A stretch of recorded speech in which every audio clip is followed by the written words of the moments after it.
سامعین السلام علیکم۔ آج 21 ذی-القعدہ ہے، 2 جولائی ہے۔ ہماری خبر کا عنوان ہے سلیم اور کفیل کا 5 دن کا ریمانڈ۔ خبر تفصیل سے سن لیں۔ ریاست بہار کے دربھنگہ بم بلاسٹ میں گرفتار دونوں ملزموں کو آج جمعے کے دن مغربی اتر پردیش کے ضلع شاملی کے قصبہ کیرانہ کی عدالت میں پیش کیا گیا، جہاں انہیں NIA نے عدالت میں پیش کیا ہے اور NIA کو اب ان کا 5 دن کا ٹرانزٹ ریمانڈ مل گیا ہے۔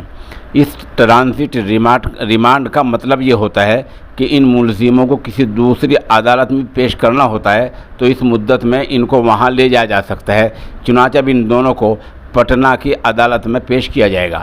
بتا دیں کہ کچھ دن پہلے قصبہ کیرانہ کے محلہ آل خرد سے سلیم اور کفیل کو اسی دربھنگہ بم بلاسٹ میں گرفتار کیا گیا تھا۔ دعویٰ اب یہ بھی کیا گیا ہے کہ ان دونوں کا ہی تعلق پاکستان سے ہے اور برابر یہ لوگ وہاں رابطے میں رہتے تھے۔ آپ کو بتلا دیں کہ گزشتہ 17 جون کو صوبہ بہار کے دربھنگہ علاقے میں پارسل بم دھماکہ ہوا تھا۔ اسی الزام میں ان دونوں کو پکڑا گیا ہے، جہاں آج ان دونوں کو کیرانہ کی عدالت میں پیش کیا گیا ہے اور وہاں سے NIA کو 5 دن کا ٹرانزٹ ریمانڈ مل گیا ہے۔